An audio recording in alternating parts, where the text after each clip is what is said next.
Computer. चलिए, बहुत बढ़िया। तो सबसे पहले डेली न्यूज मंथन जो है इसकी सीरीज को हम कर रहे हैं। डेली न्यूज मंथन जो है इसको हम कर रहे हैं। तो आपको पता ही है कि इसका यूज कहाँ पे होता है। आप प्रीलिम्स और मेंस और वनडे एग्जाम में फैक्चुअल तौर पे आप उसका यूज कर सकते हैं। सीधा फैक्ट्स जो है इसके पूछे जाते हैं प्री के एग्जाम में। और आपको पता ही है कि अब प्री का एग्जाम थोड़ा भरपूर मात्रा में दूर पहुंच गया। अगर एमपीपीएससी ने अपना टाइम टेबल सही जारी किया है तो देखिए अभी प्री का टाइम जो है बहुत दूर है। तो आप लोग जो भी एमपीपीएससी और यूपीएससी वाले भी हैं, अभी प्री आपका टाइम है। तो आप सभी मेंस के आंसर राइटिंग की प्रैक्टिस जरूर करिए, क्योंकि यही टाइम है। काफी सारे बच्चे तो यही सोच के रह जाएंगे कि चलो जब एग्जाम आएगा उससे 2 से 3 महीने पहले, 2 महीने पहले पढ़ाई कर लेंगे। लेकिन अभी टाइम है प्री और फिर मेंस को आने में और भी ज्यादा टाइम है। तो आप सभी को क्या करना है, आप सभी को मेंस की आंसर राइटिंग की प्रैक्टिस अभी से करनी है और करंट अफेयर से बेस्ट आंसर राइट करे जा सकते हैं। उसी के साथ एसएससी और व्यापम वाले जितने भी बच्चे हैं वो सीधा करंट अफेयर्स को, आप करंट अफेयर्स को कर सकते हो। और करंट अफेयर्स को करने का उद्देश्य आपको सभी को पता ही है कि वनडे एग्जाम में सीधे क्वेश्चन जो है आपके जीएस में करंट अफेयर से पूछे जाते हैं। अलग अलग सोर्सेस से हमारे करंट अफेयर को लेते हैं, ये आप सभी को पहले से ही पता है। और इसका अगर आप ज़्यादा से ज़्यादा लाभ उठाना चाहते हैं, बेनिफिट लेना चाहते हैं, तो बेनिफिट लेने के लिए आपको क्या करना है वो आपको पहले से ही पता है। बेनिफिट लेने के लिए आपको करंट अफेयर के जो नोट्स होते हैं, नोट्स बनाने, इसको नोट करना है किसी कॉपी में। और या तो फिर आप डिफरेंट मल्टीपल कॉपीज में भी नोट कर सकते हो, बट उसमें टाइम बहुत ज़्यादा लगता है, फ्रस्ट्रेटिंग एक्सरसाइज होती है। तो कोई भी एक नोटबुक बनाइए और उसमें नोट करना चालू करिए करंट अफेयर्स को। अब उसके बाद हम स्टार्ट करते हैं आज के करंट अफेयर को। तो काफी सारी न्यूज है, कल मैं करंट अफेयर कर नहीं पाया, लेकिन कोई दिक्कत परेशानी वाली बात नहीं है। कुछ इंपोर्टेंट न्यूज को आज हम कवर करेंगे, कुछ कुछ महत्वपूर्ण न्यूज जो आपके पास होंगे उनको हम आज ही कवर कर लेंगे। तो स्टार्ट करते हैं सबसे पहली न्यूज से। तो फर्स्ट जो है national day for evolution of the slavery जो है आज है। दास्ता के उन्मूलन के लिए राष्ट्रीय अंतर्राष्ट्रीय दिवस आज मनाया जाता है। ये 1986 से मनाया जाता है। अब हम समझने की कोशिश करते हैं कि ये दास्ता क्या होती है, ये स्लेवरी जो आपके पास है स्लेवरी क्या होती है, 2 दिसंबर ही क्यों।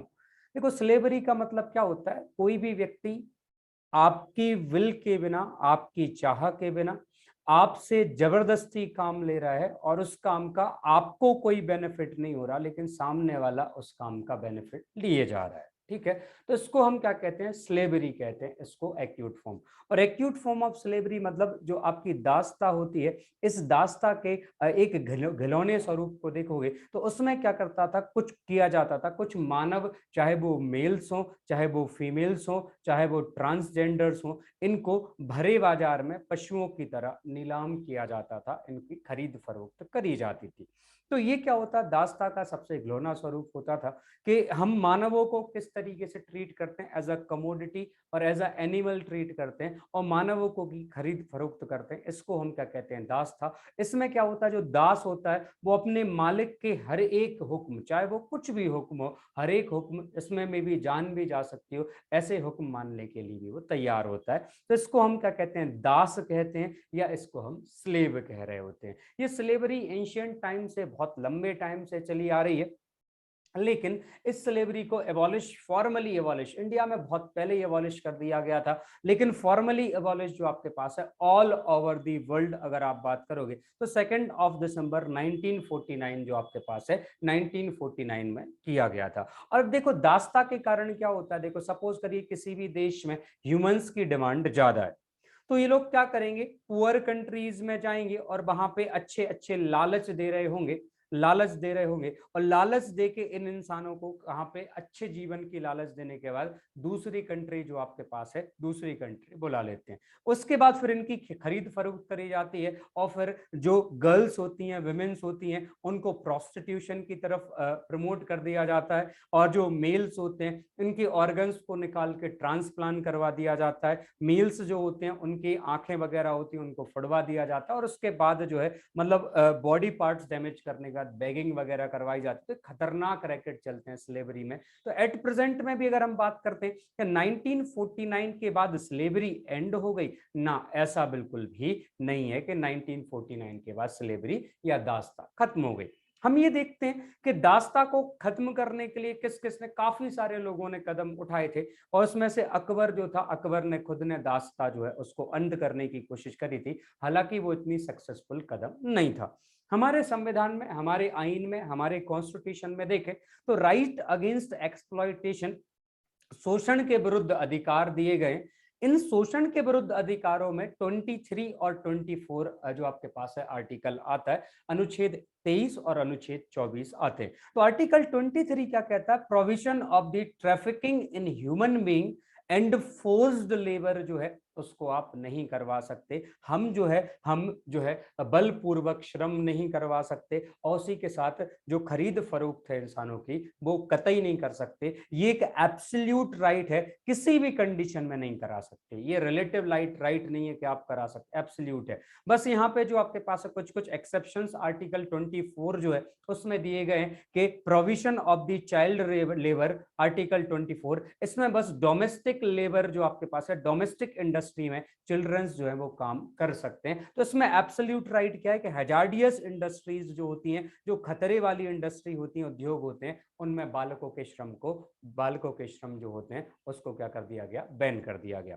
तो राइट अगेंस्ट एक्सप्लॉयटेशन की मैं बात करता हूं, शोषण के विरुद्ध अधिकार की मैं बात करता हूं, तो आर्टिकल 23 जो है वो स्लेवरी को हमारे इंडियन कॉन्स्टिट्यूशन में अंत कर देता है। हमारे कॉन्स्टिट्यूशन में स्लेवरी जो आपके पास है उसको एंड कर दिया गया। तो ये बात आपको बड़े अच्छे से याद रखनी है कि right against the exploitation article 23 ये क्या करता है? दास्ता को अंत करता है। और आज दास्ता जो है उसके अंत जो आपके पास है 1949 में, और इंडिया में अगर आप बात करोगे तो 1935 का गवर्नमेंट ऑफ इंडिया एक्ट जो आपका आया था उस समय पहले पूर्ण तरीके से दास्ता जो आपके साथ पास है चली गई थी। लेकिन 1800 जो आपके पास है 1800 में दास्ता को रिपन वाले कानून में हटा दिया गया था। चलो, तो ये भी आपको याद रखना है इंडिया के कंटेक्स्ट में। लेकिन इंडिया का जो आपका संविधान है उसमें दास्ता को पूरी तरीके से हटा दिया गया। एट प्रेजेंट में दास्ता कहीं नहीं है, लेकिन फिर भी एट प्रेजेंट में इंडिया में अगर दास्ता की डेफिनेशन से देखें तो, या अगर स्लेवरी की डेफिनेशन से अगर आप देखो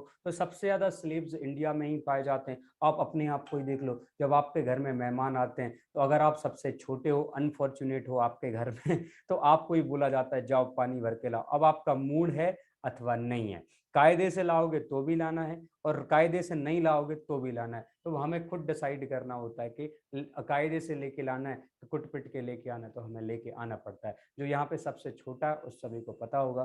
गुड आफ्टरनून एवरीवन, सभी के लिए गुड आफ्टरनून।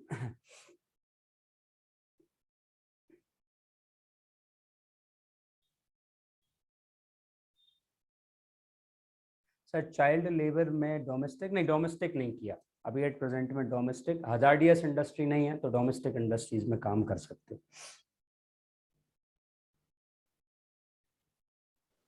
सर जले पर नमक डाल रहे हैं। घर वालों को इस आर्टिकल की जानकारी देनी होगी।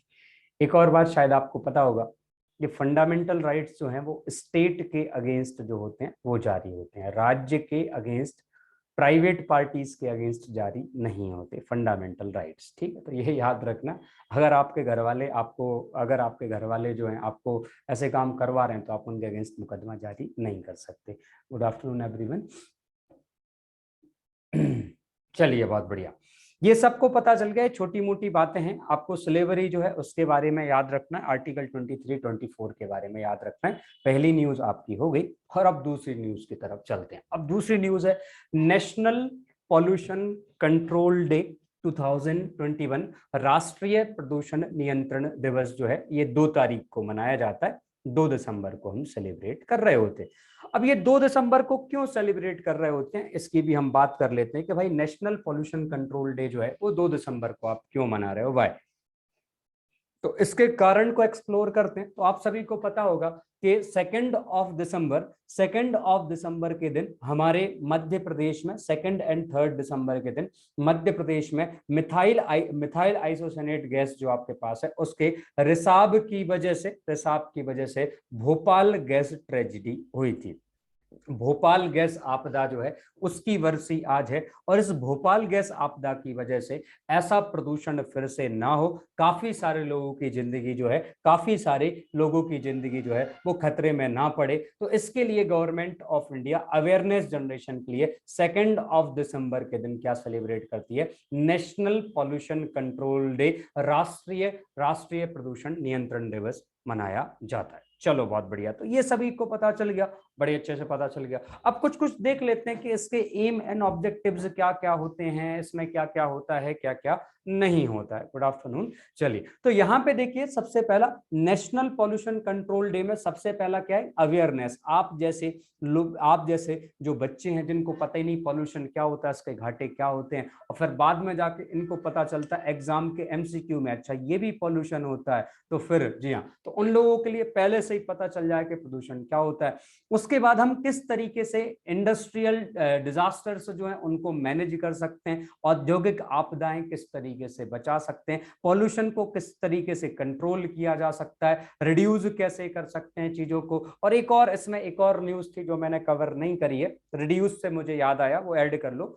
इंडिया में पहली बैंक जो है, हालांकि वो फॉरेन बैंक है, HSBC बैंक जो आपकी है, इस बैंक ने सबसे पहला रिसाइकल्ड प्लास्टिक से बना हुआ डेबिट एंड क्रेडिट कार्ड जो है, debit and credit card launch कर दिया है। क्या लॉन्च किया है, डेबिट और क्रेडिट कार्ड जो रिसाइकल बेस से बना हुआ है। तो किस तरीके से हम रिड्यूस कम कर सकते हैं, प्रयोग कम कर सकते हैं, और किस तरीके से प्रदूषण मानव जिंदगी को प्रभावित कर रहा है, वो सारी चीजों को अवेयरनेस हमने फैलानी है। इसके लिए हम नेशनल पॉल्यूशन कंट्रोल डे मनाते। हमने कहा चलो ठीक है, राष्ट्रीय राष्ट्रीय प्रदूषण नियंत्रण दिवस 2 दिसंबर, 2 दिसंबर को आप मनाते आ रहे हो, तो क्या करें।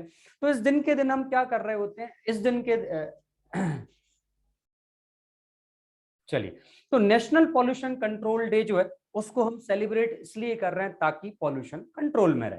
अब हमने बोला आगे वाली बात, आगे वाली बात कौन सी, कि भाई पॉल्यूशन को कंट्रोल करने के लिए क्या क्या किया जा सकता है, what should be done to control the pollution. तो आपको पता है, ये तो सीधा क्वेश्चन बन सकता है। इकोनॉमिकली कुछ कदम उठाए जा सकते हैं, societal, technological factor, political factor. हम राजनीतिक तौर पे देखते हैं क्या क्या किया जाता है। तो याद रखना कि कई सारे अधिनियम, एक्ट बनाए गए। एनवायरमेंट इंपैक्ट असेसमेंट एक्ट 2006 बनाया गया है। उसके बाद Maharashtra biodegradable garbage control act, इसको याद नहीं रखना। बैटरी मैनेजमेंट हैंडलिंग रूल्स 2001 जो आपके पास है वो बनाए गए। अभी जो आपके पास है ई रिक्शा वगैरह का जमाना ज्यादा चल रहा है, तो उसके लिए। उसके अलावा एनवायरमेंटल प्रोटेक्शन एक्ट भी बनाया गया, ये 1986 में बनाया गया था। इस एक्ट को आपको याद रखना है। Air prevention, water prevention control, pollution act, इन सभी एक्ट को आपको बड़े अच्छे से याद रखना है। और भी काफी सारे अधिनियम है, इन सारे अधिनियमों को आप देख सकते हो। Ozone depleting substance regulation rule 2000 जो आपके पास है उनको बनाया गया था। तो अलग अलग अधिनियम बनाए गए, सरकार की तरफ से कोई कमी नहीं है, मतलब रूल्स के साइड से। हालांकि इनका इम्प्लीमेंटेशन बहुत बड़ी दिक्कत है, इनका क्रियान्वयन बहुत बड़ी दिक्कत है। पैसा हमारे पास नहीं है, वो भी बहुत बड़ी दिक्कत है। अल्टरनेटिव्स नहीं है, वो भी दिक्कत है। सामाजिक तौर पे हम सस्ती चीजों को देखते हैं, और प्रदूषण हमारी हमारी रग रग में बसा हुआ है। कैसे बसा हुआ है, हमारे घर में पूजा की जो सामग्री मिलती है, वो करबला में ताजिए जो आपके पास है वो डाल दिए जाते हैं। तो अलग अलग हर एक रिलीजन प्रैक्टिस में वाटर को सेक्रेड माना जाता है। हमारे रिलीजियस गुड्स सीधे हम वाटर में डंप कर देते हैं। तो प्रदूषण हमारी रग रग में बसा हुआ है। उसके बाद सामाजिक कारण के बाद राजनीतिक जो आपके पास है स्थिरता, या political neutrality to the pollution, ये सारे कारण क्या बनते हैं, हमारे इंडिया में पॉल्यूशन के कारण बनते हैं। और अब आपको 3 मार्क्स में लिख के लेके आना है कि, या 5 मार्क्स में लिख के लेके आना कि भोपाल गैस ट्रेजेडी जो आपके पास है उसके कारण और भविष्य में ऐसी आपदाएं ना आए तो उनके समाधान आपको बताने। ठीक है, उनके समाधान आपको बताने। 5 मार्क्स में डिजास्टर मैनेजमेंट में आपका प्रश्न बनेगा। यूपीएससी एमपीपीएससी दोनों में ही डिजास्टर मैनेजमेंट है, और खासकर इंडस्ट्रियल डिजास्टर जो आपके पास है, डिजास्टर्स आपके क्वेश्चंस को बनाती रहती है। कोई दिक्कत परेशानी है तो पूछ लीजिए, नहीं दिक्कत परेशानी है तो हम पढ़ते हैं आगे की। ये कौन आ रहा है, घंटी बजा रहा है, ये कौन आ रहा है, घंटी बजा रहा है, ये कौन आ रहा है, घंटी बजा रहा है, बार बार हमारे कानों को टिंग टोंग की आवाज सुना रहा है।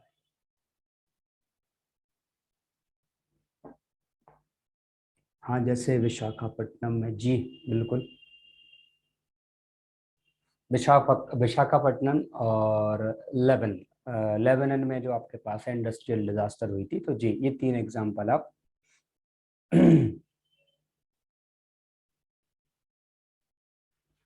सर ये डेली रिपीट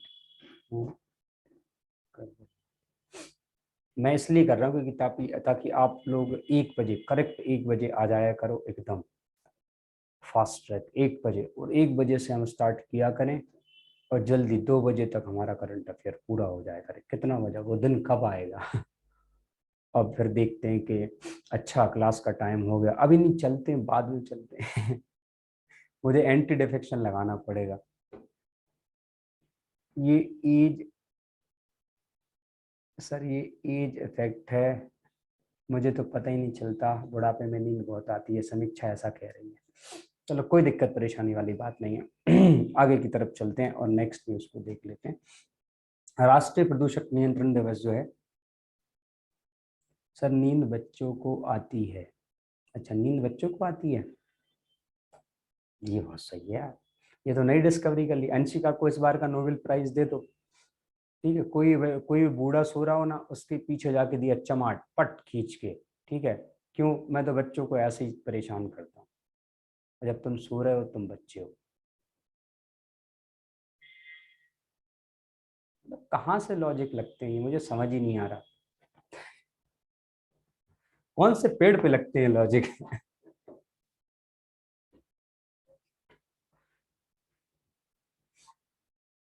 मुझे भी बता, मुझे इस पेड़ के दर्शन करने हैं। सर ये एक स्पेशल ट्री है, इसको कल्पतरु कहते हैं। कल्पतरु का मतलब क्या होता है, कल्पनाओं का वृक्ष। कल्प मतलब कल्पना, तरु का मतलब वृक्ष, ठीक है। इस कल्पतरु के आप सभी सरदार हो चलो अब आगे की तरफ चलते हैं और देख लेते हैं नेक्स्ट न्यूज को। अच्छी न्यूज है। अ, हाँ, नेक्स्ट न्यूज जो आपके पास है वो कौन सी, आपकी वर्ल्ड कंप्यूटर लिटरेसी डे 2021। कल्प वृक्ष, बिल्कुल कल्प वृक्ष। और अगर आपको आपके घर में कल्प वृक्ष उगाना है ना, तो उगाने उसके लिए सीडिंग नहीं करनी होती, बस सस्ता सा नशा कर लो कोई भी, अपने आप कल्प वृक्ष उग जाएगा। फिर आप चने के झाड़ पे चढ़ जाओगे और आप एक दिन में कलेक्टर बन जाओगे। बाकी यूपीएससी एमपीपीएससी तो 1-2 साल में कलेक्टर बनाती है लेकिन अगर आप कल्प वृक्ष के चढ़ना चाहते हैं तो वो सस्ता नशा जो आपके पास है वो आपको कहाँ पहुंचा देगा, कल्प वृक्ष पे। और फिर जब वो पेड़ हिलेगा और आपकी कमर टूटेगी, घर वाले कूटेंगे, अपने आप सारा नशा दूर और उसके बाद फिर आप चुपचाप से मेरी क्लास में फिर से आ जाओगे, आ जाओ फिर से। तो world computer literacy day 2021 again कब मनाया जाता है, ये बात आपको याद रखनी है। वर्ल्ड कंप्यूटर लिटरेसी डे 2 दिसंबर को मनाया जाता है, 2 दिसंबर को मनाते हैं। अब भाई ये कल वर्ल्ड कंप्यूटर लिटरेसी डे क्यों सेलिब्रेट कर रहे होते हैं, कारण क्या है, क्योंकि चिल्ड्रंस, विमेन्स और जो weaker section of the societies जो होती हैं, जो आपके दबे कुचले वर्ग हैं, इन सभी तक जो है हम हमारी सेवाएं, डिजिटल सेवाएं प्रदान कराना चाहते हैं, कंप्यूटर की अवेयरनेस फैलाना चाहते हैं। इसकी वजह से हम क्या सेलिब्रेट कर रहे होते हैं, कंप्यूटर लिटरेसी डे को सेलिब्रेट कर रहे होते हैं, ठीक है, बहुत बढ़िया। लेकिन हमारा ये प्रश्न तो ज्यादा नहीं पूछा जा सकता कि कंप्यूटर लिटरेसी डे, हमारे क्वेश्चंस काफी सारे अलग अलग क्वेश्चन बनते हैं। सबसे पहले, who is the founder of modern computer, modern computer की फाउंडर कौन है। कंप्यूटर का आविष्कार चीन में हुआ था, शायद आपको पता होगा, वास्कस नाम का यंत्र होता है, वहां से कंप्यूटिंग स्टार्ट हुई थी। चार्ल्स बेबेज साहब जो आपके पास हैं, उनके बाद अलग अलग व्यक्ति जो हैं वो कंप्यूटर में, आप पढ़ोगे जब भी कंप्यूटर टेक्नोलॉजी को आप पढ़ोगे। अभी एट प्रेजेंट में इंटरव्यू में 2 प्रश्न बहुत ज्यादा इंपॉर्टेंट रहे। Recent emerging technology in the field of information and communication technology, उसमें खासकर कंप्यूटिंग। कंप्यूटर में अगर आप देखोगे ना, दो चीजें चल रही हैं जो न्यूज में हमेशा रहती हैं। स्पीड पे बहुत ज्यादा जोर चल रहा है, तो एक तो सुपर कंप्यूटिंग चल रही है, सुपर कंप्यूटिंग, और दूसरी क्वांटम कंप्यूटिंग जो आपके पास है, क्वांटम कंप्यूटर आपके चल रहे हैं। इन दोनों के बारे में थोड़ा मोड़ा पता कर लेना। क्या कि सुपर कंप्यूटिंग, और दूसरा कौन से हो गया आपकी क्वांटम कंप्यूटिंग, जो आपके पास है क्वांटम कंप्यूटिंग है। अब यहाँ पे सुपर कंप्यूटिंग जो आपके पास, वो आपको पता ही होगा कि यूज ऑफ ट्रेडिशनल सेमीकंडक्टर्स, हम बहुत शानदार स्पीड को अचीव करते हैं, फ्लॉप्स में स्पीड को अचीव करते हैं, उसको सुपर कंप्यूटिंग कहा जाता है। क्वांटम कंप्यूटिंग का मतलब क्या होता है, इसमें हम स्पीड ऑफ लाइट का यूज करते हुए कंप्यूटिंग करते हैं। ये fastest computer of the world at present में, अगर आप देखोगे क्वांटम कंप्यूटर। बट अब तक ये सारे कंप्यूटर्स हैं डेवलपिंग फेज में इनका प्रैक्टिकल यूज नहीं किया जा पा रहा।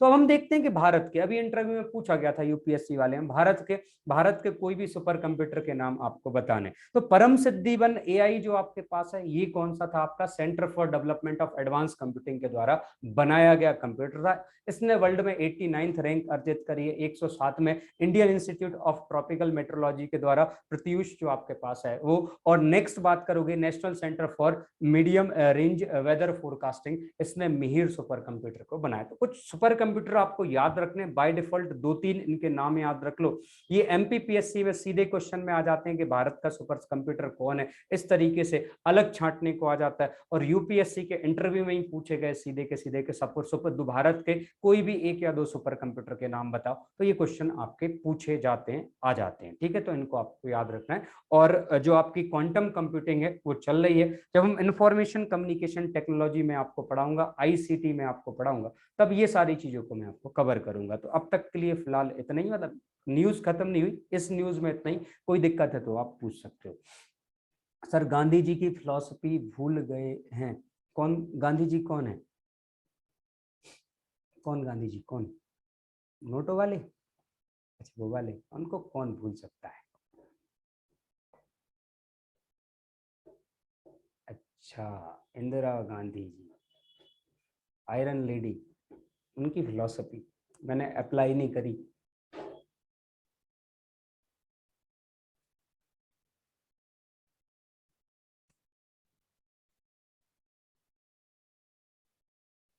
सर के स्कूल ओपन करवाओ फिर मैंने तो फिर से एडमिशन ले लिया स्कूल में, शिवपुरी पब्लिक स्कूल में।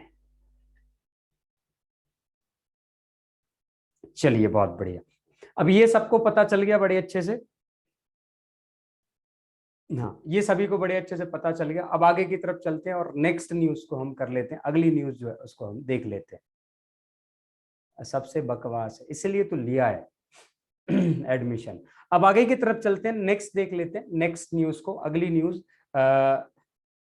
नेक्स्ट न्यूज जो आपके पास है, अभी अभी रिसेंटली ब्रिटिश जो है, ब्रिटिश कॉलोनियलिज्म जो है, उससे अपने आप को आजाद करने के बाद बारबाडोस जो है उसने अपने आप को रिपब्लिक डिक्लेयर किया। तो वर्ल्ड्स न्यूएस्ट रिपब्लिक कौन सा बन गया आपका, बारबाडोस जो आपके पास है, बारबाडोस न्यूएस्ट रिपब्लिक बन गया। ये याद रखना है आपको कि ब्रिटिश जो है, ब्रिटिश ने इसको एक स्लेबों के द्वारा बसाया गया था, ब्रिटिशर्स के द्वारा इसको अपने दासों को रखने के लिए बसाया गया था। रबर के प्लांटेशन यहाँ पे होता था, रबर उगाई जाती थी, इसके लिए यहाँ पर उन लोगों ने यहाँ पे बसाया हुआ था। ठीक है, तो इसको आपको याद रखना। और उसी के साथ साथ डेम सेंड्रा जो आपके पास है, ये यहाँ के पहले राष्ट्रपति होने वाले हैं। और पहले तो मैं इसका मैप बता देता हूँ कहाँ पे बारबाडोसा जो आपके पास है, ये देखोगे तो यहाँ पे ग्रेटर एंटलीज और लेसर एंटलीज नाम के 2 आइलैंड हैं।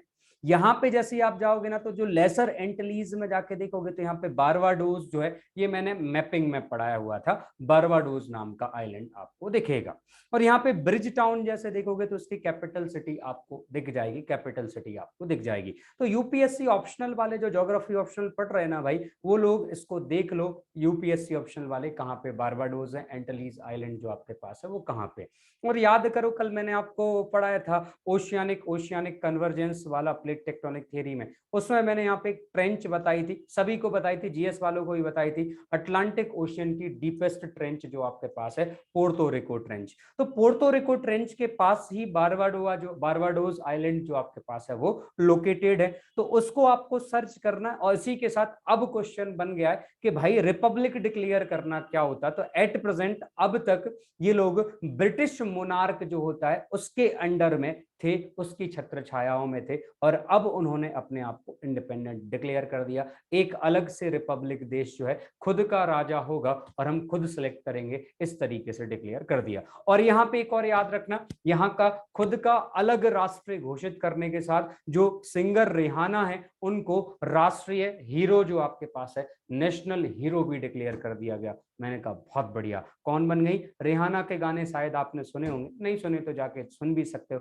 हालांकि आपको पल्ले वल्ले कुछ नहीं पड़ने वाला, लेकिन फिर भी सुन लेना। इनको नेशनल हीरो जो आपके पास है अब वो डिक्लेयर कर दिया गया है। तो नया न्यूएस्ट रिपब्लिक कौन बन गया? आपका बारबाडोस बन गया। तो फिर से लेसर एंटिलीज आइलैंड न्यूज में आ गए, लेसर एंटिलीज आइलैंड फिर से न्यूज में आ गए, तो ये भी आप देख लेना, ठीक है। तो ये सारी बातें आपको पता चल गई, कोई दिक्कत परेशानी है तो अभी पूछ लो, नहीं तो चलते हैं आप आगे की तरफ। नेक्स्ट मैप वगैरह आपने देख लिया है, अब चलते हैं आगे। चलो बहुत बढ़िया, चले फिर आगे की तरफ।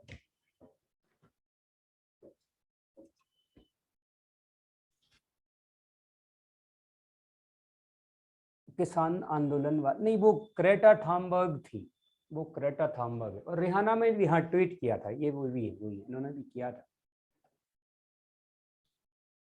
हाँ ये भी थी, बिल्कुल ये भी थी, बिल्कुल बना दिया हीरो।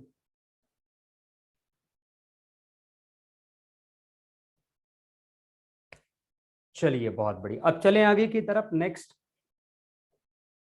कोई दिक्कत परेशानी हो तो पूछो, सभी सो गए हैं मुझे तो ऐसा लगता है। मैं तो जग रहा हूँ सर अभी। जग रहे हो? जागते रहो। चलो बहुत बढ़िया, जो लोग सो रहे हैं ना उनके लिए एक नया एडवेंचर स्पोर्ट लेके आया हूं मैं। हाँ, एक नया एडवेंचर स्पोर्ट्स जो है वो लेके आया हूँ। अभी नया एडवेंचर स्पोर्ट्स पता क्या है? एक बात और मैं आपको बताऊं, आपका जो कमेंट बॉक्स है ना, उसमें आप कमेंट जो है ना वो किसी एक को भी भेज सकते हो, सबको भेज सकते हो, शायद आपको पता होगा ये फीचर, पता है ना? सर आप जो जी तो पहले ही से चालू था सिस्टम। नहीं, अनअकैडमी पे ऐसा नहीं होता था ना। नहीं, इस पे ही था। हाँ, उसमें आता है ना एवरीवन या फिर किसी को पर्सन पर्टिकुलर। रोज यूज करते हैं हम तो। अच्छा, आप लोग रोज यूज करते हो? जी, ये भी बहुत सही है। मतलब मेरे मेरे पीठ पीछे षड्यंत्र। षड्यंत्र की बू आ रही है मुझे, कटप्पा।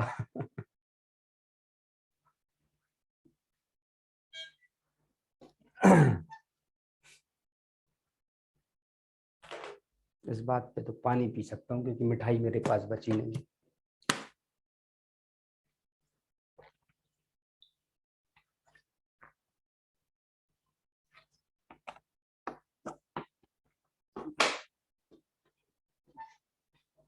चलो बहुत बढ़िया। अब चलते हैं आगे की तरफ। नेक्स्ट न्यूज हमारी है, Varanasi become first Indian city starts ropeway service. ठीक है, देखो रोप वे अलग अलग जगहों पे, काफी सारी हिली एरिया में काफी सारी जगहों पे होता है, लेकिन फॉर्मली ट्रांसपोर्टेशन के लिए पहली बार रोप वे को यूज करने वाला शहर कौन सा बन गया है? बनारस जो है, वाराणसी जो आपके पास है वो बन चुका है। अब ये रोप वेज क्या होते हैं? ऐसे खंबे बनाए जाते, रोप वे जो आपके पास, इसमें हम क्या करते हैं, इसमें खंबे जो है उनको बनाते हैं, और दूसरे खंबा, एक खंबा है उसको बनाया, और दूसरा खंबा जो आपके पास है, जनरली ये नीचे रहेगा, ऊंचा रहेगा, इस पे हम क्या करते हैं, रस्सियों को लटकाते हैं, और इस रस्सियों पे एक कार्ट को चला रहे होते हैं। इस रस्सियों पे क्या चलती है? एक कार्ट जो है वो चल रही होती है, और ये क्या कर रही होती है? ट्रांसपोर्टेशन कर रही होती है ऑन एयर। एयर मतलब हवा के ऊपर आप इन बग्घियों में बैठ सकते हो और उसके साथ एक जगह से दूसरी जगह जा सकते हो। ठीक है, अब आप ये जो रोपवेज होती हैं जनरली हिली एरियाज जो होते हैं ना उनमें बहुत ज्यादा पॉपुलर होती है। अब बोलोगे क्यों होती है? देखिए, सबसे पहले एक माउंटेन है, उसके बाद नीचे गहरी वैली है, और दूसरा माउंटेन है, और आपको एक माउंटेन से दूसरे माउंटेन पे जाना है, तो आपको क्या करना पड़ेगा? डबल, एक तो आप इसको नीचे की तरफ जाओ, नीचे तो जाना ठीक भी है, फिर ऊपर की तरफ चढ़ के आओ तो नहीं हो पाता पॉसिबल, बड़ी दिक्कत परेशानी वाली बात है। फिर घूम घूम के इसको उतरोगे, फिर घूम घूम के आप इसको चढ़ रहे होगे, ऊपर पहुंच रहे होगे, पॉसिबल बहुत डिफिकल्ट जर्नी जो आपके पास हो जाती है। इसकी वजह से जनरली हिली क्षेत्र जो होते हैं, जनरली पर्वतीय क्षेत्र होते हैं, वहां पे जो गो कार्ट जो होती हैं या रोप बेस है उनका प्रयोग किया जाता है। लेकिन अभी एट प्रेजेंट में बात करोगे तो इंडिया में पॉपुलेशन बहुत ज्यादा बढ़ती जा रही है, और जब पॉपुलेशन बहुत ज्यादा बढ़ती जा रही है तो हमें अल्टरनेटिव मींस ऑफ ट्रांसपोर्ट की डिस्कवरी करनी पड़ेगी। जैसे एक तो रोड है ही है, लेकिन रोड पे जाम हो जाता है, एक मेट्रो हो गई, मेट्रो में भी जाम हो जाता है। तो अब आपको क्या करना पड़ेगा, जो रोपवेज जैसे सॉल्यूशंस हैं इनको लेके आना पड़ेगा, अलग अलग तरीके के सॉल्यूशन, अदरवाइज हमारी सिटीज जो है वो कंजस्टेड होती चली जाएंगी। तो उत्तर प्रदेश योगी आदित्यनाथ साहब जो हैं उन्होंने नए वेंचर को स्टार्ट किया। तो एक बात और याद रखना कि फॉर्मली अपने कॉमन सिटीजन्स के लिए रोपवे ट्रांसपोर्ट को ओपन करने वाला भारत तीसरा देश बन गया है। बोलीविया और मेक्सिको जो है ऑलरेडी इन सर्विसेज को स्टार्ट कर चुके हैं। अगर ऐसा पूछा जाए रोपवे ऑफ ट्रांसपोर्ट में पूछा जाए तो क्या ये सस्ता होता है? बड़ा वाला ना, ये सस्ता नहीं होता, ये महंगा होता है, इसका मेंटेनेंस थोड़ा डिफिकल्ट होता है। और दूसरी बात अगर आपसे ये पूछा जाए, दूसरी बात इसकी ऑपरेशनल कॉस्ट भी बहुत ज्यादा होती है, day to day operational cost भी बहुत ज्यादा होती है। क्या इंडिया पहली कंट्री बन गई है जिसने फॉर्मली फर्स्ट टाइम अपने लोकल सिटीजन्स को रोपवे दिया? नहीं, बोलीविया और मेक्सिको के बाद कौन बनाया आपका रोप, जो भारत है वो भारत तीसरा देश बना है। तो इसको भी आपको याद रखना है, ठीक है। और ये सारी बात इसी के साथ एडिशनल टिडबिट, एडिशनल फैक्ट जो आपके पास है वो ये है कि जो भी ऑप्शनल वाले बच्चे हैं वो वाराणसी जो है उसको मैप में प्लॉट करेंगे, और वाराणसी के बारे में 3 लाइन जो आपको सबसे अच्छी लगती हैं वो लिखेंगे करंट अफेयर में। बनारस सिटी जो है वो भगवान महाकाल, जो भगवान जो शिव की नगरी कही जाती है, और रिवर कौन से रिवर के बैंक है, और रिसेंट न्यूज में क्यों रही, रोप वे के लिए रही है। तो तीसरा पॉइंट आप ये लिखोगे आपके मैपिंग में। और जो एमपीपीएससी वाले उनके लिए सिर्फ फैक्चुअल क्वेश्चन बनेगा, किस शहर ने सबसे पहला रोपवे भारत में स्टार्ट किया है, तो वो आपको पता करना है किसने किया। अब आगे की तरफ चलते हैं नेक्स्ट न्यूज में। आपको इसमें तो कोई डाउट वाउट होगा नहीं? हाँ पूछिए सर ये रोपवे का सर जो डेवलप्ड कंट्री है उनमें मतलब इतना ज्यादा उनमें स्टार्ट नहीं करिए, इसका कोई लॉजिक? ज्यादा लोग होंगे तभी तो आप यूज करोगे। अधिकतर नहीं नेशनल तो पार्क्स, हिली नेशनल पार्क्स में यूज करते हैं। अब आपने देखो फॉरेन के लोग होते हैं ना, वो समझ, एक तो फॉरेन के लोगों में म्यूट कर दीजिए, मैं बता रहा हूँ, फिर दिक्कत हो तो फिर आप अनम्यूट कर लेना। फॉरेन के लोगों में समझदारी बहुत होती है। देखो इंडिया वर्सेस फॉरेन को मैं कंपेयर करूँ ना, तो इंडिया में ये रेलवे लाइन है, this one is the railway track, और इसके दोनों तरफ हम क्या करते हैं, बैरियर्स जो आपके पास होते हैं उनको लगा देते हैं। इस तरफ भी बैरियर है, इस तरफ भी बैरियर है, ठीक है। And if I am critical Indian, then मैं मेरी बाइक से आ रहा होता हूं, मेरी बाइक है इस तरीके से, फिर मैं यहाँ पे आके बाइक को आड़ा लिटा दूंगा तो मेरे सामने, फिर मैं इसको पार करके जाऊंगा सीधी करके, फिर बाइक को आड़ा लिटाऊंगा, फिर ये इंडियन मेंटेलिटी है, ठीक है। अब दूसरा, फॉरेन मेंटेलिटी क्या है कि साइड में रोड चल रहा है, बीच में ट्रेन आ गई, सब हट गए, ट्रेन आराम से जा रही है और वो भी चली गई, लोग भी चले गए। आपने फॉरेन में देखा होगा, इटली वगैरह में ये चलता है। तो इंडियन लोग जो है ना, उनमें अंडरस्टैंडिंग इतनी ज्यादा है नहीं। हमें बैरियर के बाद भी, जो आपके पास है बैरियर के बाद भी क्या होता है, तो वो लोग जो है वो अपने एग्जिस्टिंग ट्रांसपोर्टेशन को अच्छे से यूज कर रहे हैं। वो सेम रोड पे ट्रेन को भी चला देते हैं, सेम रोड पे बाइक को भी चला लेते हैं, कार को भी चला लेते हैं, सब कुछ हो जाता है। और उनके पास पॉपुलेशन इतनी ज्यादा नहीं है कि वो नए नए मीडियम्स को एक्सप्लोर करें, पॉपुलेशन लिमिटेड है। कुछ लोग इससे भी ट्राम, इसे कहते हैं ट्राम से भी ट्रेवल कर लेते हैं, कुछ लोग उस रोड से भी ट्रेवल कर लेते हैं सारी। लेकिन इंडिया में दिक्कत क्या है, पॉपुलेशन ज्यादा है, और दूसरी दिक्कत क्या है कि इंडिया में लोग बेरोजगार बहुत ज्यादा, और बेरोजगार जितने भी लोग हैं वो व्यस्त बहुत ज्यादा है। उनको उनको समय की इतनी ज्यादा कीमत है, इतनी ज्यादा कीमत है कि वो लोग कुछ नहीं समझते। सबसे ज्यादा जाम का कारण भी वही बनते हैं जो बेरोजगार हैं, नियमों का पालन नहीं कर रहे होते हैं, ठीक है। तो इंडिया में फिर हमें अल्टरनेटिव्स को सर्च करना पड़ जाता है कि कम से कम सब अलग अलग रहेंगे, दूर दूर रहेंगे, तो सारा जाम इकट्ठा नहीं लगेगा, सारे जो आपके पास है सारे कहीं ना कहीं से गुजर जाएंगे। चलिए बहुत बढ़िया, और कोई दिक्कत परेशानी हो तो पूछ लो।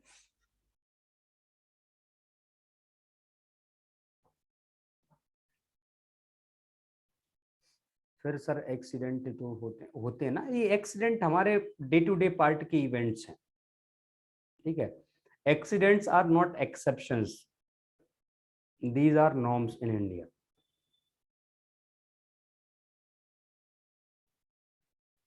चलो बहुत बढ़िया, इतना आप सभी को समझ आ गया। अब आगे की तरफ चलते हैं और देख लेते हैं तो क्यों हमें अलग विकल्प डेवलप कर रहे हैं। We are the populated country, दूसरा वी आर पॉपुलेटेड और नॉर्म्स को हम फॉलो नहीं करते, लॉज एंड रेगुलेशंस को हम नहीं मानते, तो इसकी वजह से जाम वगैरह लग जाते हैं, तो हमें अल्टरनेटिव विकल्प हमें खोजने पड़ेंगे। विकसित देशों में ऐसा नहीं होता, तो वो लोगों को पास, हालांकि उनके पास वो कर सकते हैं लेकिन इतनी पॉपुलेशन नहीं है और नियम को मानते हैं। चलो अब आगे की तरफ चलते हैं। नेक्स्ट, एडमिरल हरि कुमार जो है, हरि कुमार साहब, वो कौन है? वो नए नौसेना प्रमुख जो आपके पास है, नौसेना प्रमुख बन गए, ठीक है। तो ये वनडे एग्जाम वाले अपने थोड़े से फैक्ट को अपडेट कर लें कि नए नौसेना प्रमुख जो आपके पास है, नेवल चीफ ऑफ स्टाफ जो आपके पास है, वो कौन बन गए? हरि कुमार साहब, ठीक है। तो जब हरि कुमार साहब शपथ, ये तो आपकी न्यूज पूरी हो गई, लेकिन यहाँ पे सक्सेस ऑफ अवर लाइफ किस तरीके से आप डिसाइड करते हो? जब भी आप जिंदगी में कुछ अच्छा अचीव करते तो आपके मम्मी पापा की आंखों में आंसू होते हैं, तो ऐसे ही इनकी माँ बहुत ज्यादा भावुक थी, तो इस तरीके से आप भी हो सके तो अपने मम्मी पापा को एक बार चांस जरूर देना, ताकि वो आपके, देखो आपके कांडों की वजह से तो रोए हैं वो बात अलग है, आपके अच्छे कर्मों की वजह से उनकी आंखों में आंसू आए, ऐसा कुछ जो आपके पास है और वो आपको मौका देना है। तो इसलिए दम से पढ़िए, मजे से पढ़िए और जितना हो सके मेहनत कीजिए। वो पीएससी को अपना काम करने दीजिए, होने दीजिए पोस्टपोन्ड एग्जाम, लेकिन जब भी एग्जाम हो तब इस तरीके से पढ़िए कि आपका सिलेक्शन हो, चाहे यूपीएससी का, एमपीपीएससी का या वनडे एग्जाम का। और उसी के साथ साथ एक और बात याद रखना है कि शियोमारा कास्त्रो जो है वो हॉन्डुरस की पहली महिला राष्ट्रपति जो है, राष्ट्रपति बन गई, ठीक है।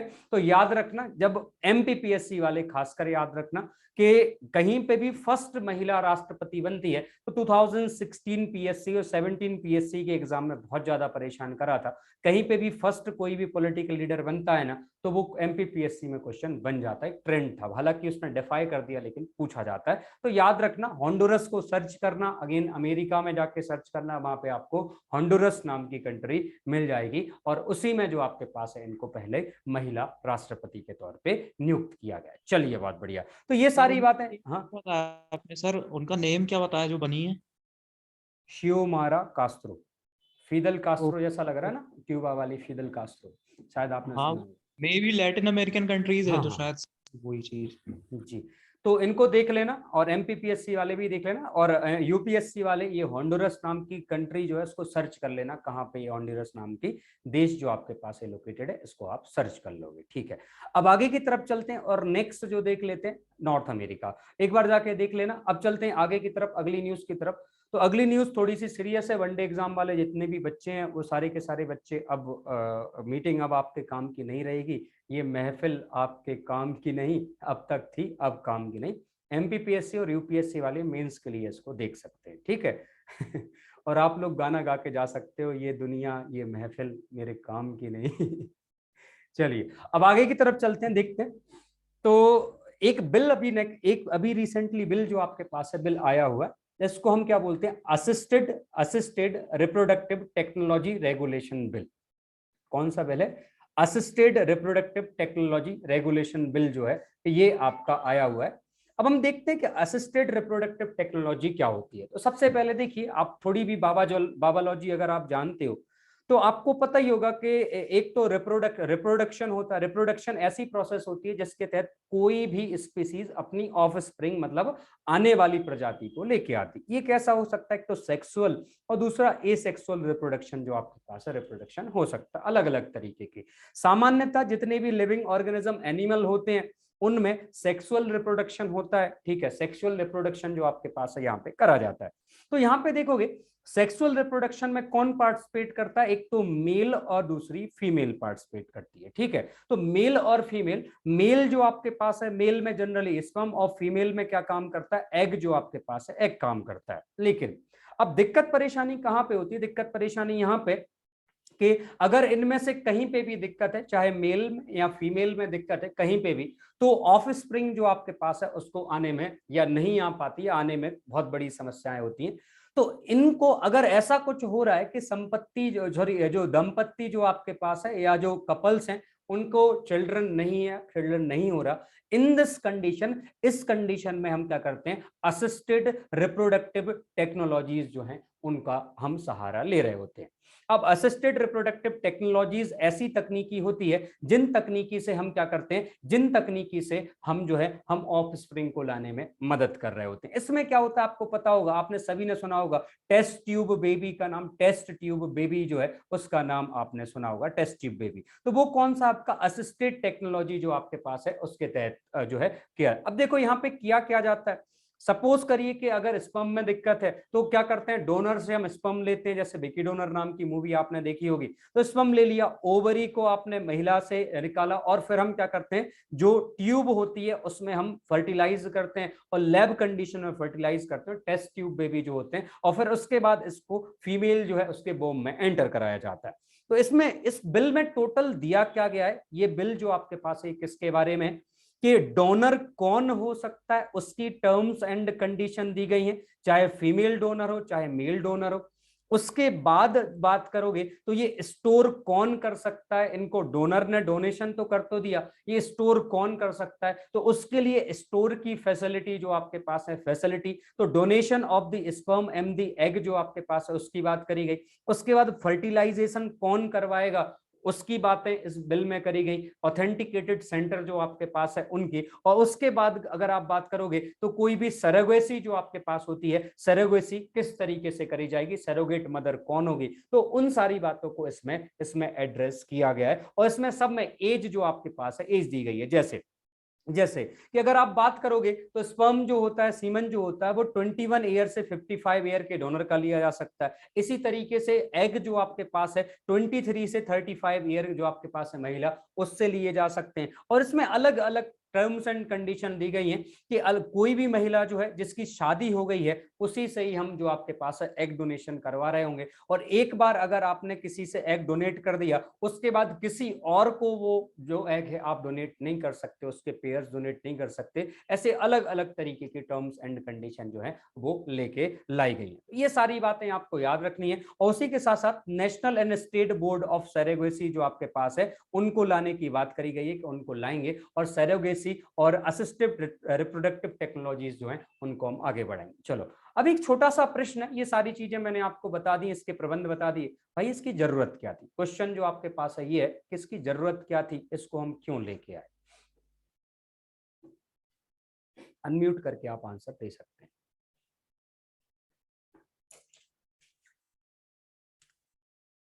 सर जैसे कि बिल पार्लियामेंट में आते हैं मेडिकल से रिलेटेड। सर इसमें सरोगेसी वाले में सर ऐसा सर देखने में आ रहा था कि कई बार मतलब जैसे विमेन को फोर्स किया जा रहा था, जो जैसे गरीब तबके की औरतें हैं, तो उसमें लेके कोई उसमें उसका मतलब कोई लॉज वगैरह थे नहीं ऐसे लीगल फ्रेमवर्क, तो उनका एक्सप्लॉयटेशन हो रहा था कई बार पैसों के लिए या कई बार फोर्सफुली, मतलब वो मजबूर हो जाती थी वो करने के लिए।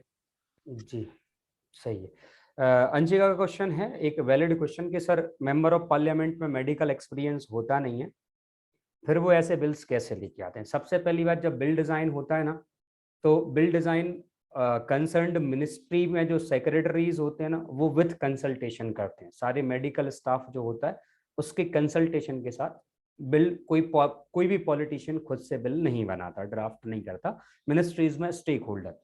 अब पार्लियामेंट के मेंबर बस ये डिसाइड करते हैं कि क्या जो ये लोग बोल रहे हैं वो आज के हिसाब से सही है या नहीं।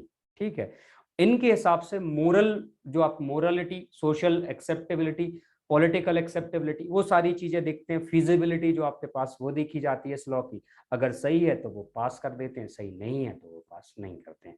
तो इट नीड नॉट नेसेसरी कि कोई भी व्यक्ति उस फील्ड में पारंगत हो तब जाके आप उस व्यक्ति से वो लॉ बनवाओ। तो ऐसे तो फिर बहुत बड़ी दिक्कत परेशानी हो जाएगी, क्योंकि राष्ट्रपति के लिए फिर मैं पीएचडी डिग्री रखूंगा पब्लिक एडमिनिस्ट्रेशन में, प्राइम मिनिस्टर के लिए एमए रखूंगा पब्लिक एडमिनिस्ट्रेशन में, और जितने भी व्यक्तियों ने पब एड या बीए एमए नहीं किया उन सभी को हम आईएएस सर्विसेज से बाहर कर देंगे, एमपीपीएससी से बाहर कर देंगे। अब बोल सकते हो कौन बोलना चाहता है। सर जैसे जो सरोगेट मदर होती हैं वो भी तो रिस्क कैरी करती हैं, जैसे मदर फादर जो होते हैं, रियल बच्चे के जो रियल मदर फादर होते हैं, वो अगर मतलब सरोगेट मदर को हायर कर लें और उसके पास अपना बच्चा छोड़ जाएं, तो वो किसके लिए रिस्पॉन्सिबल रहेगी? वो भी तो रिस्क कर रही है ना। हाँ तो बिल्कुल, बहुत बढ़िया। सिक्योरिटी होनी एथिक्स में मैं आपको पढ़ाऊंगा, एथिकल डायलेमा में। एकदम सही, आप दोनों ने एकदम सही कहा। ये बिल क्यों लाना पड़ा? सबसे पहली बात तो ये है कि देखो, पहली बात तो मैं आपको बताता हूँ, ये है दिक्कत परेशानी। कई बार अच्छे अच्छे खतरनाक खतरनाक केस मिले। सबसे पहले केस जो आपके पास है, वो केस इस तरीके से मिले कि सरेगेसी जो आपके पास है वो कराई जा रही थी, तो कपल्स के साथ चीटिंग करी गई। मतलब आपको नहीं पता सीमन क्या है, एग क्या है, वो सारी माइक्रोस्कोपिक चीजें नहीं पता। आपने भरमार में पैसे ले लिए, लेकिन बाद में जाके पता चला कि हुआ कुछ भी नहीं, तो पैसे भी गए और जो आपके पास है खूब भी चली गई। एक तरीके से भावनाओं के साथ खिलवाड़ हो गई। दूसरी बात जो है वो ये हो गई कि आज तो कपल जो है वो अच्छे से था, मदर और फादर जो है वो दोनों आए, उन्होंने सरोगेट मदर को हायर किया और सरोगेट मदर को पैसे। कल सपोज करो इन दोनों के बीच ही लड़ाई हो गई, डिवोर्स हो गया, अब मदर क्या करेगी? बहुत बड़ी दिक्कत परेशानी है। अब उसके बाद एक और दिक्कत परेशानी है, बहुत बड़ा केस है और जो कई बार जुडिशरी के सामने आ चुका है, वो ये कि मदर फादर ने सरोगेट मदर को हायर किया, then after that surrogate mother को अपने बच्चे से रिगार्ड हो गया, लगाव हो गया। Now surrogate mother don't want to give child to the original parent, मतलब जो पेरेंट्स उनको देना नहीं चाहती। अब इस कंडीशन में क्या करोगे आप? तो ऐसे कई सारे मोरल वैल्यूज, मोरल डायलामास सामने आते हैं। इसकी वजह से ऐसे एक्ट्स को हमें लेके आना पड़ता है, ताकि असिस्टेड रिप्रोडक्टिव टेक्नोलॉजी, ऐसे कपल्स जिनके पास संतान नहीं है, उनका सपना भी साकार हो पाए, उनकी ऑफस्प्रिंग भी आगे बढ़ पाए। उसमें ब्लैक मार्केटिंग जो आपके पास है और एक तरीके से इसको धंधे या कॉमर्स के रूप में प्रमोट ना किया जा सके। चलिए बहुत बढ़िया, अब आगे की तरफ चलते हैं और नेक्स्ट न्यूज को देख लेते हैं। अगली न्यूज फिर से एक और बिल है, डैम सेफ्टी बिल जो आपके पास है उसको लाया गया है। अब डैम सेफ्टी बिल कहां पे पास हुआ है? राज्यसभा में पास हुआ है। अब ये क्यों हुआ है, नीड क्या है इसकी? नीड कुछ इस तरीके से कि भारत में अधिकतर बांध जो है वो यूरोपियंस के समय पे बनाए गए थे और अधिकतर बांध 100 साल की समय सीमा जो है उसको लगभग या तो उसके पास है या तो उसको पार कर चुके हैं। और जनरलाइज्ड रूप में कंक्रीट जो होता है ना, कंक्रीट, उसकी एज 100 ईयर की होती है, 100 साल की होती है। और जब 100 साल आप पूरे कर चुके हो तो इनके टूटने का खतरा मंडरा रहा है। तो डैम इंड्यूस्ड डिजास्टर्स जो हैं वो बढ़ती जा रही हैं, या डैम से होने वाली आपदाओं का खतरा बढ़ता जा रहा है।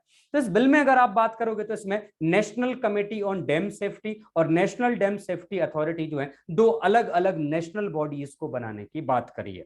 सबसे पहला national committee on dam safety bill जो है, ये पॉलिसीज रिकमेंडेशन करेगी सेफ्टी के लिए। ये क्या बनाएगी?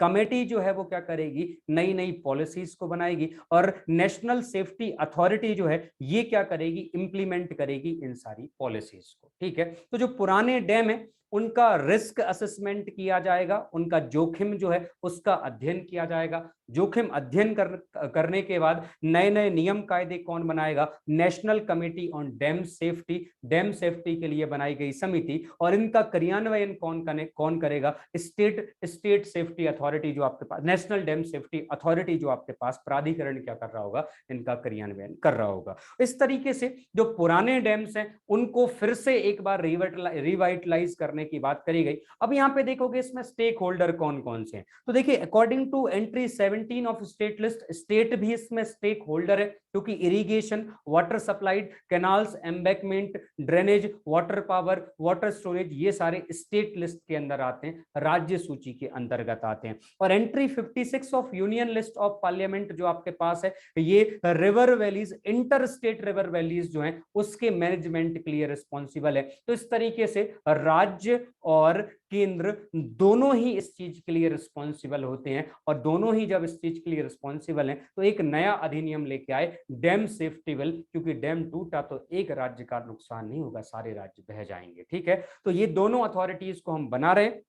ये क्या करेंगी, potential impact of the failure of dam और supervise the rehabilitation of the program. मतलब अगर कोई डैम टूटने वाला है तो उसको डिमोलिश पहले से ही करो, कौन कौन इससे खतरे में आ सकता है उन सारे स्टेक होल्डर्स को खाली करवाओ, ताकि डैम्स की डिजास्टर जो है उनको कम किया जा सके। ये बात याद रखना है। तो डैम सेफ्टी बिल रिसेंटली आया है, उसको याद रख लो, यूपीएससी एमपीपीएससी दोनों, और ये डिजास्टर मैनेजमेंट में आप उसको यूज कर सकते हैं। चलिए बात बढ़िया, पूछ लीजिए क्वेश्चन।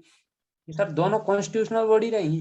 नो, ये विधान से बनाई गई है, मतलब लॉ, ये स्टैट्यूटरी बॉडी रहेंगी या विधिक संस्थाएं। अब एक केस स्टडी है लास्ट में, ये मध्य प्रदेश के करंट अफेयर से, आप सभी अनम्यूट करके आपके सबके विचारधारा व्यक्त कर सकते हो, ठीक है। तो पहले न्यूज कर लेते हैं। महिला पुलिस कांस्टेबल को मध्य प्रदेश सरकार ने दी लिंग परिवर्तन की अनुमति, ठीक है। तो मध्य प्रदेश सरकार जो है उसमें एक विमेन कांस्टेबल थी, उसको अपना जो जेंडर है उसको चेंज करने की परमिशन दे दी गई है, ठीक है।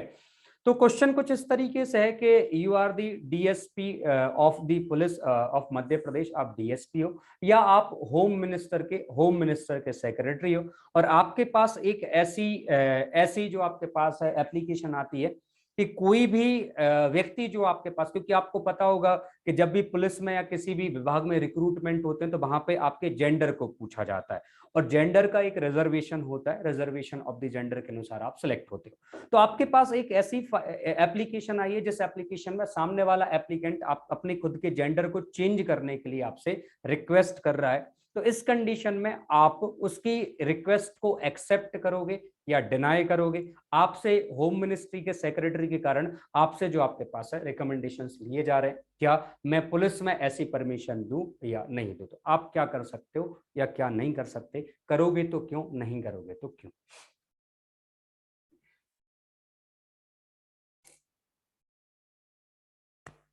ये तो एक बहुत बड़ा मोरल इशू आ गया सामने।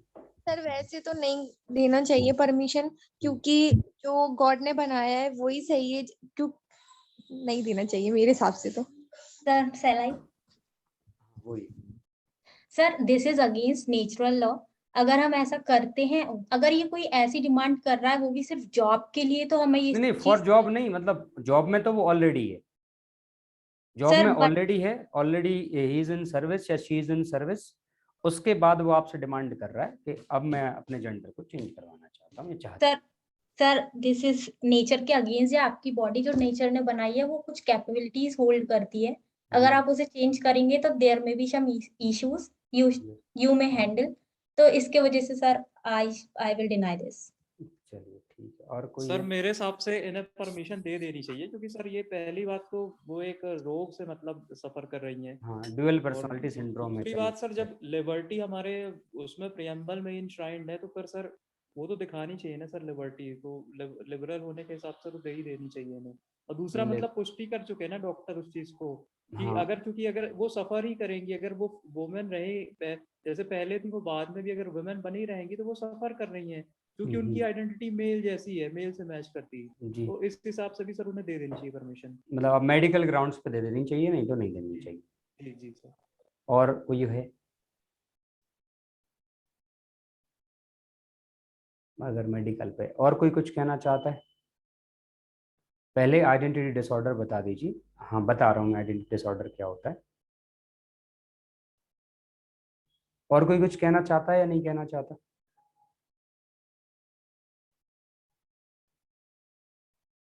चलिए बहुत बढ़िया, मैं ही बोल देता हूँ, आप लोग तो बोलोगे नहीं। देखो, सबसे पहले आपको पता होगा कि जो आपके पास है हमारे बॉडी में 23 पेयर ऑफ क्रोमोसोम्स पाए जाते हैं इनटू 2 46। यही मैं सही हूँ ना?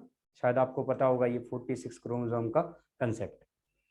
तो इसमें क्या होता है कि कुछ क्रोमोसोम्स हमारे ऐसे होते हैं जो मेल और फीमेल के अलग होते हैं, ठीक है। एक ऑटोसोम्स कहते हो, कुछ क्रोमोसोम्स सेम होते हैं और कुछ क्रोमोसोम्स जो आपके पास हैं वो मेल के अलग होते हैं, फीमेल के अलग होते हैं, ठीक है। मेल और फीमेल जो होता है उनके क्रोमोसोम्स अलग होते हैं। ये बायोटेक्नोलॉजी में एक्चुअली पढ़ना था, साइंस एंड टेक वाले टॉपिक में पढ़ना था, लेकिन नहीं पढ़ पाए। तो कभी कभी क्या होता है, जब है तो आप जेंडर से फीमेल या मेल हो, कभी कभी क्या होता है कि फीमेल में इन क्रोमोसोमल डिसऑर्डर्स के कारण क्या होता है, फीमेल में मेल्स के कैरेक्टरिस्टिक्स आने लग जाते हैं और मेल्स में फीमेल कैरेक्टरिस्टिक्स जो हैं वो आने लग जाते हैं। जैसे आपने देखा होगा काफी सारे मेल्स के दाढ़ी के बाल नहीं आ रहे होते, काफी सारे मेल्स हैं उनकी आवाज बहुत ही ज्यादा पतली रह जाती है। तो इस तरीके के जो आपके पास है कैरेक्टरिस्टिक्स मेल में देखे होंगे।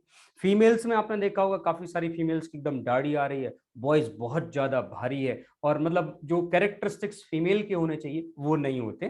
तो इनको हम क्या कहते हैं, आप हो फीमेल लेकिन आप आपकी आइडेंटिटी को प्रूफ नहीं कर पा रहे सेल्फ, क्योंकि आप मेल जैसा फील कर रहे हो, तो इसको क्या बोलते हैं, आइडेंटिटी डिसऑर्डर बोलते हैं। This is known as identity disorder. ये किसकी वजह से होता है, ये क्रोमोसोम्स की वजह से होता है, ठीक है, ये क्रोमोसोमल डिसऑर्डर। अब देखो सबसे पहला आर्ग्यूमेंट की दे देनी चाहिए यस, यस का आर्ग्यूमेंट हो सकता है, और दूसरा नो का भी आर्ग्यूमेंट हो सकता है कि दे सकते हैं कि नहीं दे सकते। सबसे पहला देखिए कि अगर आप दे दोगे तो प्रियम्बल में आपने जो बोला कि सर फ्रीडम एंड लिबर्टी जो है वो वैल्यूज सही रहेंगी, इंटेक्ट रहेंगी। दूसरा, ये व्यक्ति जो आपके पास है, कोई भी व्यक्ति अगर जो आपके पास है सेक्स को चेंज करवा रहा है, तो उसके मतलब उसके अंदर की जो फीलिंग आपके पास होती है, जैसे वो अगर डुअल कैरेक्टर को फील कर रहा है तो अब वो सिंगल कैरेक्टर में आ सकता है। अगर मेल है तो वो फीमेल में भी जा सकता है, और अगर फीमेल है तो मेल में भी जा सकता है। तो जी हाँ बिल्कुल, इसके लिए हम परमिशन जो आपके पास है परमिशन दे सकते हैं। अब नेक्स्ट, क्यों नहीं देनी चाहिए, कारण क्या, अगर आज आप दे दोगे फ्रीडम और लिबर्टी का बोल के, तो कल को 100 लोग और रिक्वेस्ट करेंगे, 100 लोग रिक्वेस्ट करेंगे तो किस किस को, तो एक तरीके से फिर ये नया धंधा बन जाएगा, और एक नया धंधा मार्केट में आपके पास इंकलकेट हो रहा होगा। तो नहीं देनी चाहिए। अब देखो मिडिल पाथ क्या होता है, मिडिल पाथ ये है कि एक्चुअली परमिशन किस तरीके से देनी चाहिए। परमिशन में ना तो हमें यस बोलना चाहिए, ना तो हमें नो बोलना चाहिए।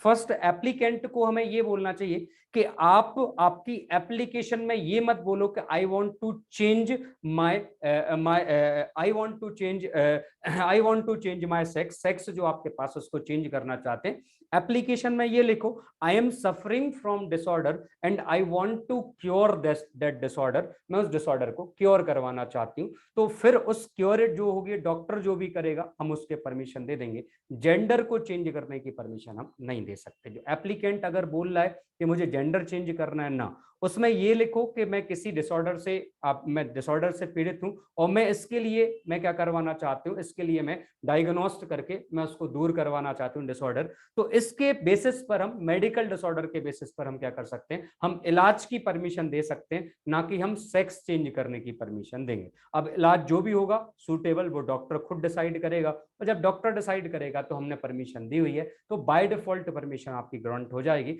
लेकिन डायरेक्टली आप परमिशन ग्रांट नहीं कर सकते। ये मेरा खुद का मानना है, और बाकी आप सभी को कोई दिक्कत परेशानी इसमें होगी नहीं। आज का प्रश्न आप सभी के सामने ये रहा। Though the digital tools can helps to achieve the transparency, efficiency and accountability in governance, meeting these objectives require much more than just building a large digital infrastructure and mere connectivity। तो यहाँ पे इस question को आपको देखना है, अच्छे से लिखना है। 10 मार्क्स का आपका ये क्वेश्चन है। कोई दिक्कत परेशानी है तो आप पूछ सकते हो, अदरवाइज आप सभी को पता ही है 1 बजे टाइम होता है। सभी को बताओ ताकि ज्यादा से ज्यादा लोगों को फायदा मिले, और ज्यादा लोग आते हैं तो क्लास में मोटिवेशन भी होता है। फ्री ऑफ कॉस्ट ये वाली क्लास चलती है, एटलीस्ट ये क्लास तो आप बड़ी मजेदार तरीके से ले ही सकते हो। तो अनेक धन्यवाद, टाटा बाय बाय, मिलते हैं फिर कल से। Thank you, tata bye bye.